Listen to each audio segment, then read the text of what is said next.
Fear is reframed as a responsibility. Moral language masks threat avoidance. Virtue reduces internal conflict. Justification blocks clarity. Separation restores honesty. Avoiding acute pain creates slower, deeper damage. You tolerate erosion to avoid shock. Many remain to avoid the acute pain of living. Clinically, this trades short term shock for long term psychological erosion. The damage accumulates quietly.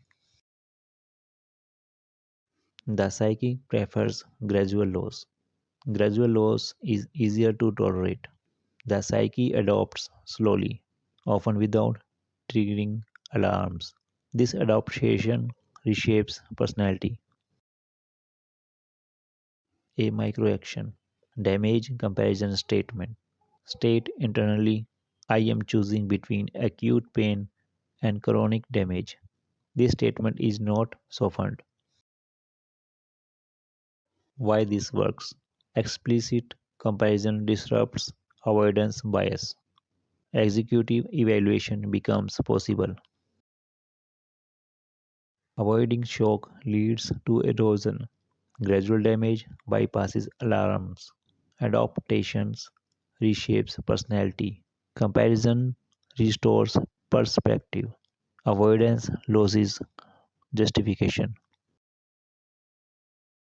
Waiting for courage or clarity is a psychological error. You wait to feel ready. Many delay action waiting for courage or certainty. Clinically, readiness is a post action state. Why it happens? Courage is mistaken for a feeling. Courage is behavioral tolerance of fear, not the absence of it. Waiting for fear to disappear guarantees inaction. Courage redefinition directives. State internally courage is acting while fear is present. No further discussion. Why this works? Redefinition removes impossible prerequisites.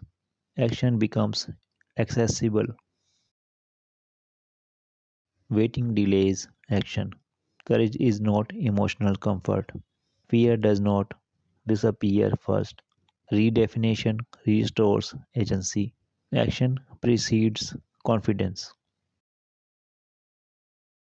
Long term staying quietly changes who you become. Personality shifts are already occurring. Over time, many notice reduced assertiveness, lower emotional range, and diminished vitality. This is not aging, it is adaptation. Why it happens? The psyche restructures to endure. Traits that create friction are suppressed. Compliance is rewarded internally. Personality shifts occur gradually and silently. Identity cost statement. Acknowledge internally. This environment is changing my personality. No denial is permitted. Why this works? Recognition halts normalization. Once seen as a cost, tolerance decreases. Staying reshapes personality. Adaptation feels invisible. Separation becomes habitual. Identity erosion accumulates. Recognition restores urgency. Staying is not always weakness. Living is not always strength. The mind resists living because it correctly perceives psychological cost, but even is miscalculates which cost is greater. Avoiding disruption may feel safer, but it quietly alters who you become. At a certain point, fear is no longer protection, it is delay. You are not weak for staying. You are afraid of the psychological cost of living. You are not weak for staying. That fear is not imagined. It is not exaggerated and it is not irrational. Living a long term marriage does not only disrupt life structure, it destabilizes identity, attachment system, and psychological continuity. The mind understands this risk instinctively. What appears as hesitation is often threat avoidance. What appears as weakness is often self preservation. The analysis is not designed to push you toward living, it is designed to explain why your mind resists it so strongly. This is not reassurance, it is clinical clarification. Staying is not weakness, it is threat avoidance. You know the marriage is damaging, but you cannot leave. Many individuals are not confused about the quality of the marriage. They are clear. What they cannot tolerate is the internal destabilization that living would trigger. They stay not because things are good, but because living feels psychological dangerous. This is not indecision. It is calculated avoidance of perceived threat. Why it happens? The brain prioritizes stability over health. The human psyche is survival oriented. It prefers predictable discomfort over unpredictable collapse.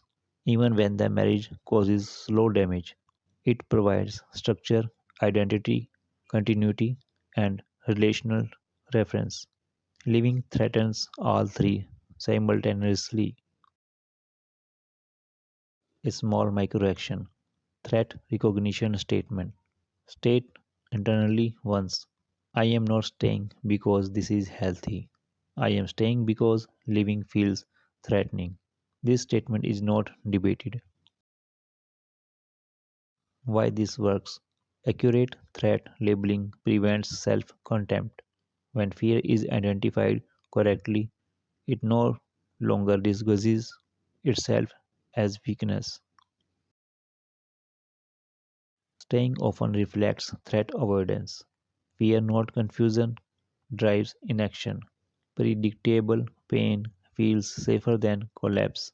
The psyche prioritizes stability. Accurate labeling restores self respect.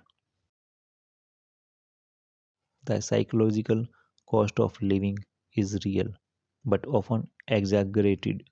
Living feels like identity free fall. Many fear that once they leave, they will not recognize themselves.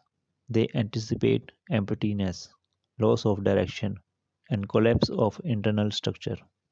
This fear is not dramatic, it is neurological grounded. Why it happens?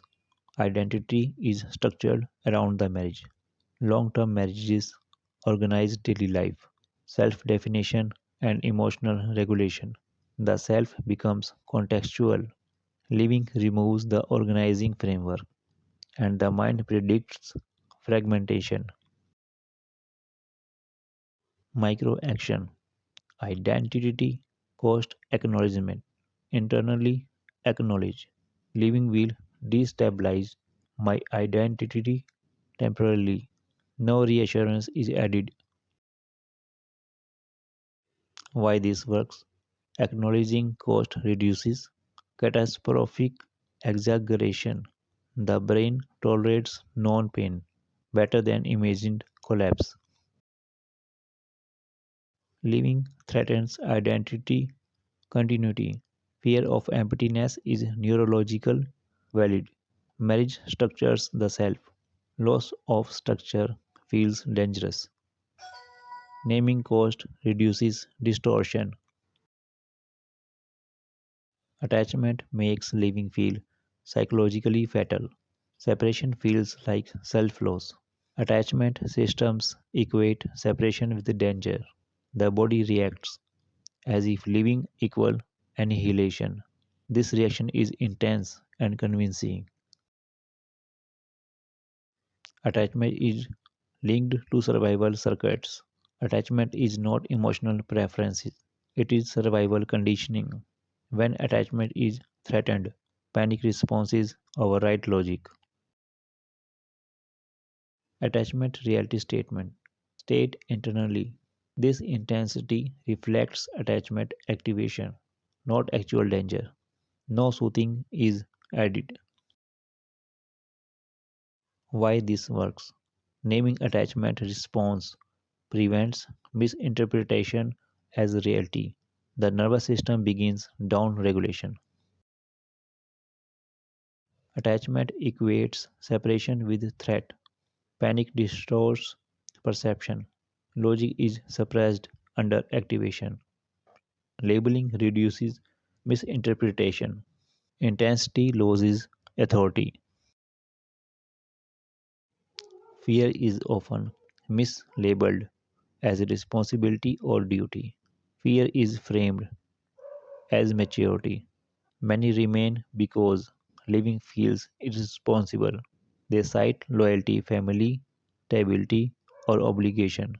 Clinically, this language often masks fear. Why it happens? Moral framing reduces internal conflict. The mind reframes fear as virtue to preserve self image. This reduces guilt but blocks accurate decision making. Fear based duty test. Ask internally, if fear were removed, would this still feel like duty? No justification follows. Separating morality from fear restores psychological honesty. Clarity emerges once justification is removed.